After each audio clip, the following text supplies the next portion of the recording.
One political question that I guess it's on everybody's mind about the PST. It's so Right. controversial. There was a huge, well, not huge, it was 500 people. I guess that's not really that huge. But there was a rally the other day.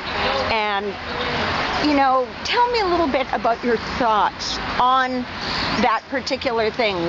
If you've got a lot of flack or... Well, we certainly have had feedback about it. It's a hard decision to make to raise taxes. It's a hard decision for any politician to raise any tax because that affects people directly. For us, we tried to make it the fairest tax possible. It's a tax that we all pay, 1 cent on the dollar. For an average family, I think we're looking at less than $300 a year. For some families, $100 a year difference. It's still meaningful to that family, but for us, the choice is doing that or cutting into things like healthcare and education. We know we need to fund infrastructure, roads. We know that we need to. Is that yours? That's my little boy. Yeah. Oh my goodness. Very cute. Yeah, we know we need to fund things like protection from future floods. Flooding is going to be with us probably for the foreseeable future. With climate change, it gets more unpredictable. So you have a choice of how you fund those things. You can either fund them at the expense of hospitals and schools, or you can try to find some more revenue to do it. And we tried to do that in a fair way, but it's a very difficult decision to make. As the deputy premier, are you the deputy premier? No, well, sometimes I'm the acting premier. Yeah. Oh, you're acting premier. Yeah. So okay, that's called acting. Is there any chance that it's going to be reversed? I don't believe so. We know that we need to move now to fund schools. We need to move now to fund some of those roads projects, and flood protection and daycares. So this is the choice that we've made to try to fund those things in a responsible way. Well, you know what the thing is, if it is controversial and the next election is a lot of years away, do you think that people will get used to? I don't know. I think in my discussions with people, nobody likes it. Nobody's saying this is the best thing you ever did. But when you talk to people and explain the budget situation that we're in, the fiscal situation that we're in, and that in the past governments have made the choice to deeply cut into things like healthcare and education, and we're still paying for those cuts now. So I think when I've talked to people, they say, okay, as long as I know that it's going for things that are important. And I've been out there and I've been talking to people, people all over the city, and so far I still haven't met anybody that says they like it. Okay, they don't like it, but would they change their vote? That was my question. And so far I haven't met anybody who was NDP who would change their vote.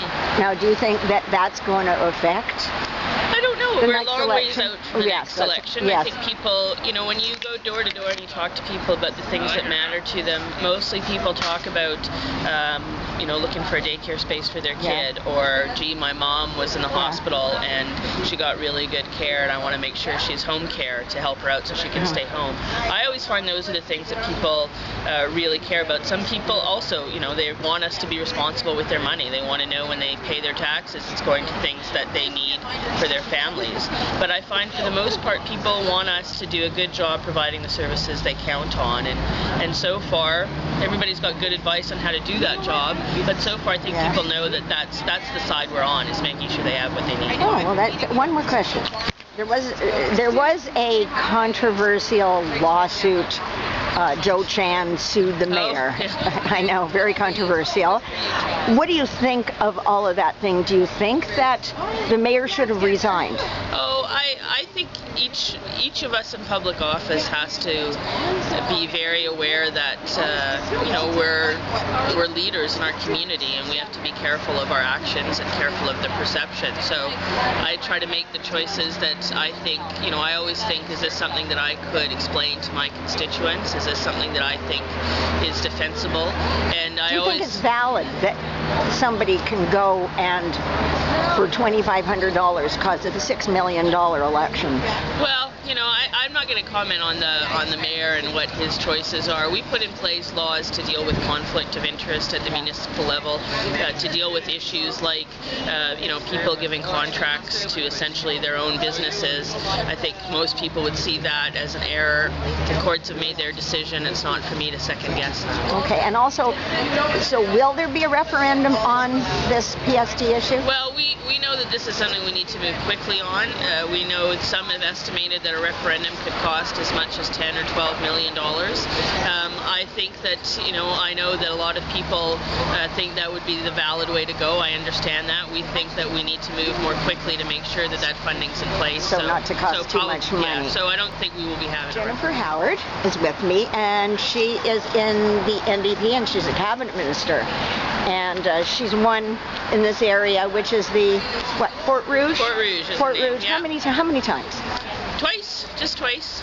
Was elected in 2007, re-elected in 2011. What did you do before that? I've never asked you. I worked in the nonprofit sector mostly. I worked mostly with women's organizations. I worked at the Women's Health Clinic right before I was elected. Okay, and tell me a little bit about your new baby. Oh, well, he's that's not so exciting. new anymore. He's 18 months old. I met your mom. I know, she was quite proud, I'm sure. She's loving being a grandma. Oh, and your wife now, right? Not quite yet. Oh, I thought this fall we're planning to get married, but yeah, not quite yet. Are you going to have a big wedding? I don't know how big. It didn't start out big, but it always ends up bigger, I think. Isn't that wonderful? Do you have a place picked out? Yeah, we're getting, my partner's from Ottawa, so we're going to get married near Ottawa. What's her name? Tara is her name. Tara, okay. I don't think I've met Tara, but congratulations, by the way. I think that's exciting. In an era where if you would have done that 20 years ago, you couldn't. Yeah, and so when I brought it up when I ran for mayor, people were kind of hissing and booing me, but now everything's... Now it's just part of the way it is. Part of the way it is, and that's great, and that, unfortunately it's not that way in the United States yet. Yeah, but one by one they're coming. I think Rhode Island just legalized Is that right? marriage, so so how many states now? I think that's 10. I don't know for sure. I think okay, that's 10. So one by one, they'll get there. That's beyond wonderful, and like I said before, it's the world is slow catching up, but I think we're very progressive here in Manitoba. I think so. Manitobans are very, first of all, practical people. Yeah. But I've always found that Manitobans are very fair people, very equality-minded. This was the first place women got the vote. There's a reason Really? for that. What year was that? I think that was, you're going to test my historical memory. Was it memory. 1929? No, it was maybe. It was 14, 15, I think. Okay. Cause I don't know. I have to find out. But it was I can't the ask first my one. mom. She was. Yeah, no, it was the first one in Canada. Oh, really? And then what? And then Canada followed. That's right. Then the other provinces followed. And I think we had a prime minister, was a premier here who was against it. I think it was Roblin. There was and then there was an election, I think, that changed. Yes, and suffragettes were huge in those days. That's right. Yes. Okay. One